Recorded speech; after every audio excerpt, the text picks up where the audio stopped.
Hello everyone, कैसे हैं आप सब। स्वागत है आपका मेरे यूट्यूब चैनल कॉमर्स वाले में। आज इस वीडियो में हम डिस्कस करने वाले हैं कि कौन सा आईटीआर फॉर्म आपके लिए सही है।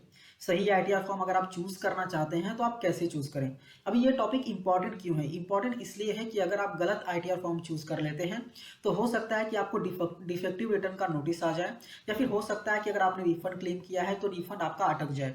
ठीक है, तो इन प्रॉब्लम से बचने के लिए हमें ये समझना है कि हम कौन सा आईटीआर फॉर्म चूज करें जो हमारे लिए सही है और हमारा रिटर्न फटाफट प्रोसेस हो जाए। ठीक है, तो वीडियो स्टार्ट करने से पहले अगर आपने चैनल को सब्सक्राइब नहीं किया है तो सब्सक्राइब कीजिए, बेल आइकन प्रेस कीजिए। बेल आइकन प्रेस करने के बाद आपको ऑल पे क्लिक करना है ताकि मैं जब भी वीडियोस को अपलोड करूं तो उसके नोटिफिकेशन आपको मिल सके। आइए वीडियो को स्टार्ट करते हैं। तो पहले हम ये समझें कि आईटीआर फॉर्म कौन सा सही है। हम पहले ये समझ लेते हैं कि हेड्स ऑफ इनकम क्या होते हैं, क्योंकि इन हेड्स ऑफ इनकम के बेसिस पे ही डिसाइड होता है कि हमें कौन सा आईटीआर फॉर्म चूज करना है। यहाँ पे टोटल 5 हेड्स ऑफ इनकम होते हैं: salary, house property, capital gain, business and profession and other source. Salary basically अगर आपको सैलरी मिल रही है, पेंशन मिल रहा है, बोनसेस मिल रहे हैं तो वो सैलरी में आ जाता है। हाउस प्रॉपर्टी मतलब अगर आपको रेंट इनकम्स हो रहे हैं तो हाउस प्रॉपर्टी में आप डाल सकते हैं। एंड कैपिटल गेन बेसिकली अगर आपने कोई कैपिटल एसेट्स बेचा है, बेचने में कुछ प्रॉफिट्स हुए हैं, ठीक है, प्रॉफिट्स नहीं भी हुए हैं, लॉस भी हुए हैं, तो भी आपको यहाँ पे कैपिटल गेन पे ही शो करना पड़ेगा। बिजनेस एंड प्रोफेशन मतलब आप कोई बिजनेस कर रहे हैं या फिर किसी प्रोफेशन में हैं आप और वहां से आपको इनकम हो रही है तो आप बेसिकली बिजनेस एंड प्रोफेशन में दिखा सकते हैं। अदर सोर्स बेसिकली ये चारों में जो कवर नहीं होता है वो अदर सोर्स में आ जाता है। ठीक है, यहाँ पे मैंने इनकम फ्रॉम अदर सोर्स लिखा है, इसका मतलब ये नहीं कि सिर्फ इनकम ही आएगा, अगर आपको लॉसेस भी होते हैं तो भी आपको उसी हेड्स में दिखाने हैं बेसिकली। एग्जांपल लेते हैं हाउस प्रॉपर्टी का। आपके पास हाउस प्रॉपर्टी है, वहां से रेंट तो नहीं आ रहा है बट आपने लोन पे हाउस प्रॉपर्टी लिया है तो उस पर आप इंटरेस्ट पे कर रहे हैं, आपको पता होगा, तो इंटरेस्ट का डिडक्शन हमें मिलता है। ठीक है, तो अगर हम डिडक्शन दिखाते हैं तो वो बेसिकली एक तरह से लॉस ही होता है, बट हमें उसे हाउस प्रॉपर्टी इनकम में ही दिखाना है, हाउस प्रॉपर्टी के हेड में ही दिखाना है। ठीक है, तो आई होप आपको ये समझ में आ गया होगा कि हेड्स ऑफ इनकम क्या होते हैं। तो आइए अभी आप फॉर्म्स देखते हैं, कौन कौन से फॉर्म्स आपके लिए अप्लीकेबल हैं और कौन से फॉर्म्स आपके लिए सही हैं एज पर इनकम हेड्स। पहले बात कर लेते हैं आईटीआर 1 का। आईटीआर 1 कौन कौन फाइल कर सकता है? अगर आप एक रेसिडेंट इंडिविजुअल हैं तो आप आईटीआर 1 फाइल कर सकते हैं। इनकम कौन कौन सी होनी चाहिए? सैलरी की इनकम होनी चाहिए, house property, one house property की इनकम होनी चाहिए, अदर सोर्स की इनकम होनी चाहिए। ठीक है, अदर सोर्स में अगर आपके पास एग्रीकल्चर इनकम है तो वो अप टू 5000 ही होनी चाहिए। 5000 से ज्यादा है तो आप आईटीआर 1 फाइल नहीं कर सकते। ठीक है, अब ये सारे इनकम को मिला के अगर आपका इनकम 50 लाख तक है तो आप आईटीआर 1 फाइल कर सकते हैं। लेकिन अगर ये सारे इनकम को ऐड करके आपका इनकम 50 लाख से ज्यादा जाता है तो आप आईटीआर 1 फाइल नहीं कर सकते। ठीक है, रेसिडेंट इंडिविजुअल होने चाहिए, salary income, one house property income, other source income, and आपका इनकम 50 लाख से ज्यादा नहीं होना चाहिए। ठीक है, यहाँ पे कुछ एक्सेप्शंस दिए हुए हैं। मान लेते हैं कि आप रेसिडेंट इंडिविजुअल हैं और आपका इनकम 50 लाख से कम है। ठीक है, लेकिन अगर आप एक कंपनी के डायरेक्टर हैं तो आप आईटीआर 1 फाइल नहीं कर सकते। आपके पास अनलिस्टेड इक्विटी शेयर्स हैं तो आप आईटीआर 1 फाइल नहीं कर सकते। आपका टीडीएस कटा है 194N में तो आप आईटीआर 1 फाइल नहीं कर सकते।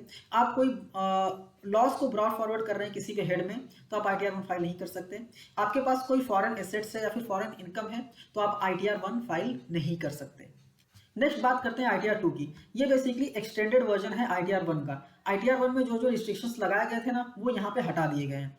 जैसे कि ये एप्लीकेबल है इंडिविजुअल एंड एचएफ के लिए, आप रेसिडेंट है नॉन रेसिडेंट है डजंट मैटर। ठीक है, इंडिविजुअल एचएफ के लिए है। और यहाँ पे सिर्फ एक कंडीशन ये है कि आपका इनकम बिजनेस एंड प्रोफेशन से नहीं होना चाहिए। अगर आपका इनकम बिजनेस एंड प्रोफेशन से नहीं है तो आप आईटीआर 2 फाइल कर सकते हैं, अगर आपको आईटीआर 1 एप्लीकेबल नहीं है तो। ठीक है, आई होप आपको ये क्लियर हो गया होगा। नेक्स्ट बात करते हैं आईटीआर 3 का। आईटीआर 3 भी एप्लीकेबल है इंडिविजुअल एंड एचएफ के लिए। और यहाँ पे अगर आपके पास इनकम है profit from business and profession तो आप आईटीआर 3 फाइल कर सकते हैं। ठीक है, बिजनेस से भी इनकम है और बाकी हेड से भी इनकम है तो भी आप आईटीआर 3 फाइल कर सकते हैं। ये बेसिकली आईटीआर 2 का एक्सटेंडेड वर्जन है। ठीक है, आईटीआर 2 में बिजनेस एंड प्रोफेशन अलाउड नहीं था, यहाँ पे बिजनेस एंड प्रोफेशन भी अलाउड है। ठीक है, बिजनेस एंड प्रोफेशन से इनकम है, बाकी अदर सोर्स से भी इनकम है तो आप आईटीआर 3 फाइल कर सकते हैं, आपको कोई भी दिक्कत नहीं आएगी। ठीक है, सिर्फ ये ध्यान रखिएगा कि आपके पास income from business and profession वाला इनकम होना चाहिए, उसके बाद अदर सोर्स के इनकम्स होंगे तो भी चलेगा, कोई दिक्कत नहीं है। नेक्स्ट बात करते हैं आईटीआर 4 की।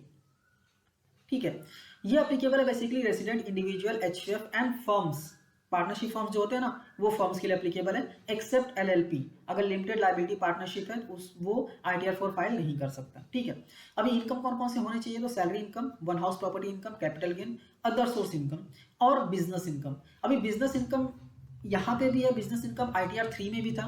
तो ITR 3 में जब आप बिजनेस इनकम दिखाया गया ना, वो detail business income proper balance sheet profit and loss के बेसिस पे जाता है, ठीक है। और यहाँ पे बेसिकली जो बिजनेस इनकम है वो आप प्रिजम्पटिव बेसिस पे लगा सकते हैं, मतलब आप प्रिजम्पटिव बेसिस पे अपना टर्नओवर दिखा सकते हैं, उसके हिसाब से एक स्पेसिफिक परसेंटेज लगा के अपना बेसिकली प्रॉफिट दिखा सकते हैं। यहाँ पे मिनिमम परसेंटेज डिसाइड किया गया कि कम से कम 6% या फिर 8% आपका प्रॉफिट होना चाहिए, ठीक है। तो प्रिजम्पटिव बेसिस पे आप बेसिकली ITR फाइल कर सकते हैं, बिजनेस इनकम दिखा सकते हैं। प्रिजम्पटिव बेसिस के लिए 3 सेक्शंस यहाँ पे दिए गए हैं, 44 AD, ADE एंड AE। ये तीनों सेक्शन को मैंने डिटेल में एक्सप्लेन किया है, वीडियो यहाँ आई बटन पे लिंक कर दूंगा, प्लेलिस्ट आप जाके देख लीजिएगा, ठीक है। और यहाँ पे भी कंडीशन है कि टोटल सारे इनकम मिला के मैक्सिमम 50 लाख तक का ही इनकम होना चाहिए। अगर उससे ज्यादा इनकम है ना तो आप ITR 4 फाइल नहीं कर सकते। जो ITR 1 में कंडीशंस थे ना, जैसे कि आप डायरेक्टर ऑफ द कंपनी हैं तो ITR 1 फाइल नहीं कर सकते, वैसे ही सारे कंडीशंस यहाँ पे भी हैं कि डायरेक्ट कंपनी के डायरेक्टर हैं, आपके पास अनलिस्टेड इक्विटी शेयर्स है, एग्रीकल्चर इनकम 5,000 से ज्यादा है, फॉरेन एसेट्स हैं आपके पास, फॉरेन इनकम है आपके पास, आप कोई लॉस को ब्रॉट फॉरवर्ड करना चाहते हैं तो आप ITR 4 फाइल नहीं कर सकते, ठीक है। यहाँ पे एक चीज, एक कॉमन क्वेश्चन है जो हमेशा सबके पास से आता है, वो क्वेश्चन ये है कि मेरे पास कमीशन इनकम आता है, ठीक है, तो क्या मैं ITR 4 फाइल कर सकता हूँ? तो यहाँ पे स्पेसिफिकली बोला गया है कि अगर आपके पास कमीशन इनकम है ना, कमीशन इनकम के लिए स्पेसिफिकली क्वेश्चन आते हैं, इसलिए मैंने कमीशन इनकम यहाँ पे कंसीडर किया है। कमीशन इनकम बेसिकली अगर आप इसको बिजनेस इनकम कंसीडर कर रहे हैं तो आप ITR 4 फाइल नहीं कर सकते, आपको ITR 3 ही फाइल करना है स्पेसिफिकली कमीशन इनकम के लिए, ठीक है। बट अगर आपका कमीशन इनकम साइड इनकम है, ठीक है, ऐसा साइड बिजनेस करके, साइड बिजनेस नहीं साइड इनकम करके अगर आप काम करते हैं, थोड़ा बहुत कमीशन आ जाता है तो आप उसको अदर सोर्स में भी दिखा सकते हैं, कोई दिक्कत नहीं है। बट आपका बिजनेस ही कमीशन इनकम का है तो आप ITR 4 फाइल नहीं कर सकते, मतलब प्रेजेंटिव बेसिस पे कमीशन इनकम का रिटर्न फाइल करना अलाउड नहीं है। तो आई होप आपको ये क्लियर हो गया होगा।